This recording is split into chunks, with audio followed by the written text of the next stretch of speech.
In this Verona travel guide, we'll look at main attractions, when is the best time to visit, where to stay, how many days to spend, best ways to get around the city, and some tips to save you time and money. Hi guys, I'm Rok and I'm a tour guide, and let's start with main attractions. Verona has some of the best Roman remains, and one of them is the 2100 years old Roman theater. Verona was built on the bank of the river and was further protected by the city walls that are still partially preserved. There are also some well-preserved city gates from different eras, including the oldest one built by the Romans. One of the city gates leads to Piazza Bra, the largest and liveliest square in Verona, full of restaurants and cafes. All squares are connected by charming streets, and the most beautiful pedestrian shopping street is Via Mazzini. The main church is a beautiful Verona cathedral with an ornate facade full of biblical scenes and an impressive interior. There is no way to avoid Romeo and Juliet in Verona, as you simply have to visit famous Juliet's house. The entire historic center is a UNESCO World Heritage Site, and on the beautiful square Piazza della Erbe, you can admire one of the best medieval architectures in the world. Another medieval masterpiece is a picturesque Castelvecchio castle from the 1300s with adjoining bridge. But the most impressive structure in Verona is its huge, 2100 years old Roman arena, known as one of the best preserved ancient structures of its kind. Rich heritage and modern Italian charm are attracting a lot of people, so let's check when is the best time to visit. The most popular months in Verona are July and August. This is the time of hot summer when daily temperature reach 90s and all restaurants, attractions and hotels are packed. In August, things are the worst as the entire Italian industry sends their workers on vacation, making popular Italian tourist places even more jammed, and Verona is no exception. Winter is also not the best option as temperatures drop below freezing and foggy days are common. Spring is much better time to visit, with gradually warmer temperatures averaging in the 50s in March, the 60s in April and hitting the 70s in May. Autumn is also really nice as temperatures drop back to the 70s and 60s, but there is still plenty of daylight and sun. That is why the absolute best months to visit Verona are May, September and October, when temperatures are pleasant, there is little rain, almost no crowds, and accommodation prices are a bit more reasonable. Speaking of prices, what are the best places to stay and how expensive is accommodation in Verona? Well, there are at least 4 good areas where you can find accommodation in Verona, and each comes at different price point.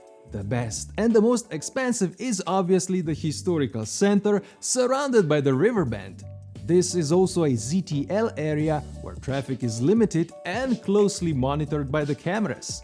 Any transit or parking in this area without a permit is fined.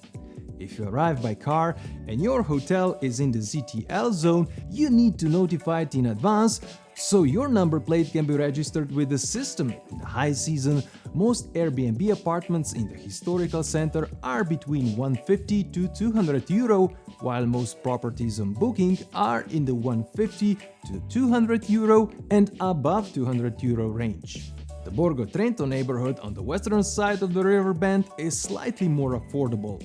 It's connected with the historic center by 2 modern bridges and a historical Castelvecchio bridge reserved only for pedestrians. In the high season, most properties on booking are above 200 euro, while Airbnb apartments are between 120 to 200 euro. Even friendlier to our wallet is Veroneta on the eastern side of the riverbed. 3 modern bridges and the historical Ponte Pietra pedestrian bridge connected with the historic center. The biggest attractions are the Roman Theater and San Pietro Hill with great views.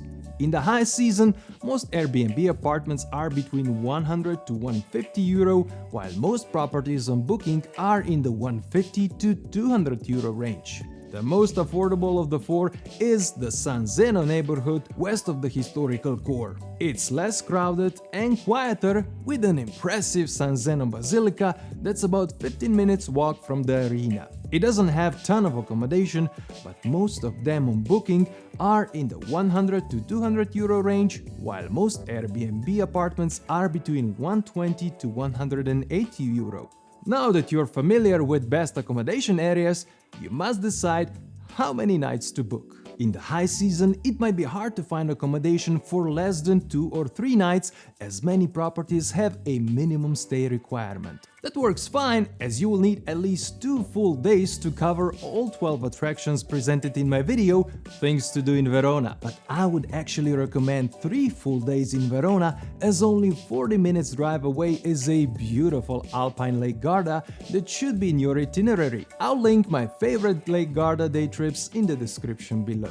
To enjoy your days in Verona, you can reach it through its airport connected by many European airlines. For non-European flights, you could fly directly into Venice and take 1-hour train, or fly to Milan and take 1 hour and 30 minutes train. For private transfers around the city, you can use taxis, as there is no Uber. You can find them on dedicated taxi stand, or you can call them using either a WeTaxi app or App Taxi, both linked in the description below. But the best idea is to ask your restaurant or hotel to call a taxi for you. Once in the city, you will most likely combine walking and bus rides. Historic center is very compact, as you can walk from one end to another in about 20 minutes. Part of the historic center is in the ZTL, or no traffic zone, meaning there is no public transport, so walking is the most popular way to get around. But even in the traffic restricted zone, regular and e-scooters are allowed, and there are plenty of rental options. Just be aware not to ride on pedestrian-only streets. You can also use the Verona bicycle system with 38 stations around the city. It is sweet, as it uses both regular and e-bikes. To use Verona Bike, you need an app, and I'll put the link with more info and the app in the description below. The only means of public transport are buses, and you will need them if your accommodation is outside the historic center. The best is to buy bus tickets in advance, either at bus station or tobacconists or news agent, where it costs 1.3 euro. Tickets must be stamped each time you get on the bus, even for transfers, and are valid for 90 minutes. You can also buy tickets on board for 2 euro using ticket machines, but they aren't very reliable and they don't give change back. The easiest way is to get a special card called Verona card, as it includes public transport and can be validated on the reader. Speaking about the Verona card, what exactly is it?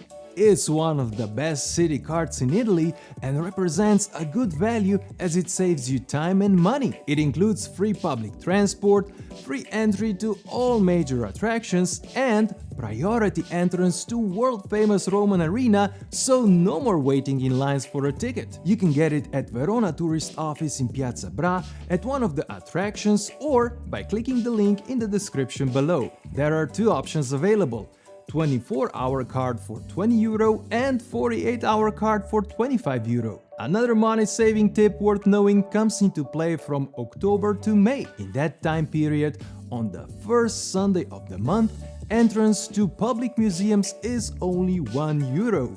Oh, and one more huge money-saving tip: don't write on the walls of Juliet's house. It used to be a very popular thing to leave a love message on the walls of the house. When there was no more space, people wrote their messages on the walls of other nearby buildings. So now they have removed all the writings in Juliet's house and introduced a fine of staggering 3,000 euro. So save your money and don't write around the walls in Verona. If you want to learn more about Juliet's house and other best things to do in Verona, click in the top right corner. For the best Verona experience, I also made a list of my favorite tours and tickets available in the description below. Thanks for watching, and see you next time.